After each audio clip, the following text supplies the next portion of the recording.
স্বাগত জানাই সাপ্তাহিক সংবাদ পরিক্রমায়। প্রথমেই সংবাদ শিরোনাম। চিরনিদ্রায় শায়িত হলেন বাংলাদেশের father Sunil Daniel Rosario. Barishal Catholic ডায়োসিসে উদযাপিত হল লাউদাতো সি দিবস।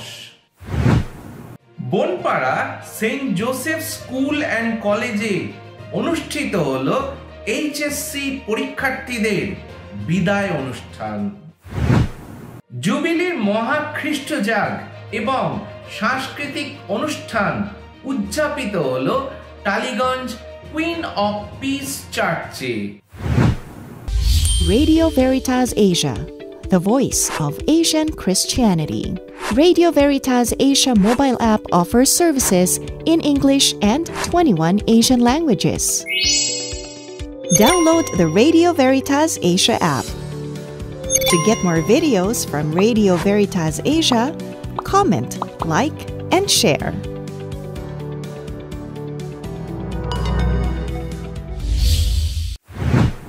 এবার সংবাদ বিস্তারিত। বিগত 5 জুন চিরনিদ্রায় শায়িত হলেন বাংলাদেশ মণ্ডলীর বিশিষ্ট মিডিয়া ব্যক্তিত্ব father Sunil Daniel Rozario. Bangladesh সময় দুপুর 1:40 রাজশাহী খ্রিস্টান মিশন হাসপাতালে তিনি শেষ নিঃশ্বাস ত্যাগ করেন। মৃত্যুর পূর্বে বেশ কিছু বছর তিনি অসুস্থতায় ভুগছিলেন। মৃত্যুকালে তার বয়স হয়েছিল 75 বছর। ফাদার দানিয়েল ছিলেন রেডিও ভেরিটাস এশিয়া বাংলা বিভাগের প্রাক্তন প্রযোজক ও খ্রিস্টীয় যোগাযোগ কেন্দ্রের পরিচালক।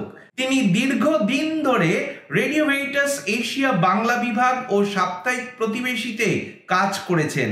এছাড়াও তিনি বগুড়াতে রাজশাহী ধর্মপ্রদেশের অনলাইন রেডিও জ্যোতির পরিচালকের দায়িত্বে ছিলেন।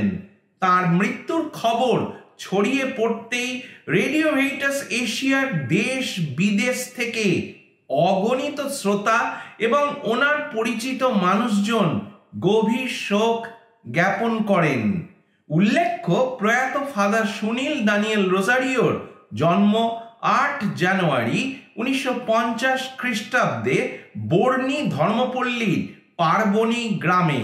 তিনি 4 জানুয়ারি 1981 খ্রিস্টাব্দে যাজক পদে অভিষিক্ত হন। গত 4 জুন বরিশাল ক্যাথলিক ডায়োসিসের ন্যায় ও শান্তি বিষয়ক কমিশনের আয়োজনে বিশপস হাউস হল রুমে আন্তঃমান্ডলিকভাবে লাউদাতো সি দিবস পালন করা হয়। এই দিবসের মূল সুর ছিল ধরিত্রীর জন্য আশা জাগানো।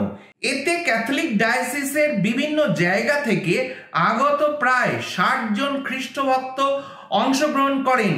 পৃথিবীর প্রতি যত্নবান হওয়ার বিষয় পোপ ফ্রান্সিসের যুগান্তকারী বিশেষ পত্র লাউদাতো সি প্রকাশের 10 বছর পূর্তি উপলক্ষে আয়োজিত এই অনুষ্ঠানে পরিবেশের প্রতি আরও যত্নশীল হওয়ার জন্য এই অনুষ্ঠানের আয়োজন করা হয়। এই অনুষ্ঠানে আলোচক হিসেবে উপস্থিত ছিলেন বরিশাল ক্যাথলিক ডায়োসিসের vicar general father Lazarus Gomes এবং আরও অনেক বিশিষ্ট ব্যক্তিবর্গ।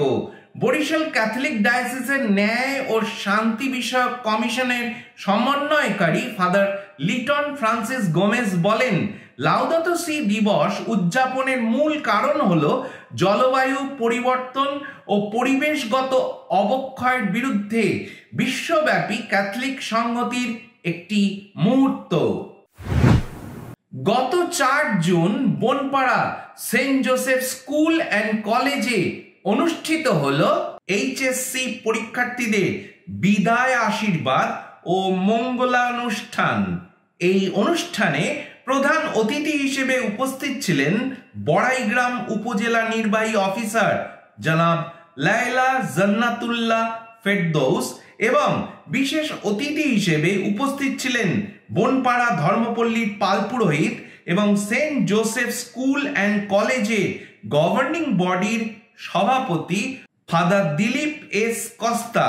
প্রতিষ্ঠানের অধ্যক্ষ ডক্টর ফাদার তাঁর স্বাগত বক্তব্যে শিক্ষা প্রতিষ্ঠান হিসেবে সেন্ট জোসেফের অগ্রযাত্রা এবং তিনি বিদায়ী শিক্ষার্থীদের আহ্বান করেন যেন সবাই মানুষের মতো মানুষ হয়ে গড়ে উঠে প্রতিষ্ঠানের যে মূল মন্ত্র শিখ ও সেবা করো তার সফল বাস্তবায়ন ঘটাতে পারে। এছাড়াও নিমন্ত্রিত অতিথিবৃন্দ সকলেই বিদায়ী শিক্ষার্থীদের জন্য দিক নির্দেশনা এবং অনুপ্রেরণামূলক বক্তব্য রাখেন। এরপরে একাদশ শ্রেণীর শিক্ষার্থীদের অংশগ্রহণে মনোজ্ঞ সাংস্কৃতিক অনুষ্ঠানের আয়োজন করা হয়। এই অনুষ্ঠানের পর সকল শিক্ষার্থীদের মাথায় হাত রেখে আশীর্বাদ প্রদান করা হয়। গত 1 June Tollygunge queen of piece চার্চে জুবিলি 2025-এর মহা খ্রিস্টজাগ উদযাপিত হলো। কলকাতা আর্চডায়োসিসের নির্ধারিত জুবিলি দিবস পালনের সূচি অনুসারে এই মহা খ্রিস্টজাগের আয়োজন করা হয়। ধর্মপল্লীর খ্রিস্ট ভক্তগণ বিপুল উৎসাহ নিয়ে অনুষ্ঠানে যোগদান করেন। বাংলা ও হিন্দি ভাষায় যৌথভাবে খ্রিস্টজাগ উদযাপন করা হয়। শোভাযাত্রা নৃত্যের মাধ্যমে সকাল 7:30টায় খ্রিস্টজাগ শুরু হয়। পৌরোহিত্য করেন পাল পুরোহিত ফাদার জোসেফ নায়েক ও সহযোগিতা করেন সহকারী পাল পুরোহিত প্রশান্ত কুল্লু। খ্রিস্টজাগের শেষে ওপরের স্কুল হলে একটি বর্ণময় সাংস্কৃতিক অনুষ্ঠানের আয়োজন করা হয়। নবনির্বাচিত পোপ লিও চতুর্দশের ওপর একটি ভিডিও প্রদর্শন করা হয়। এরপর ধর্মপল্লীর বিভিন্ন শাখা ও বিশেষভাবে তরুণ তরুণীরা বিপুল উদ্দীপনায় মনোজ্ঞ অনুষ্ঠান পরিবেশন করতে থাকেন। যুবকদের উৎসাহ দিতে পাল পুরোহিতকে দেখা যায় অনুষ্ঠানে অংশ নিতে, যা ছিল বিরল দৃষ্টান্ত। আর এর সাথেই শেষ হলো আমাদের সাপ্তাহিক সংবাদ পরিক্রমা। নমস্কার।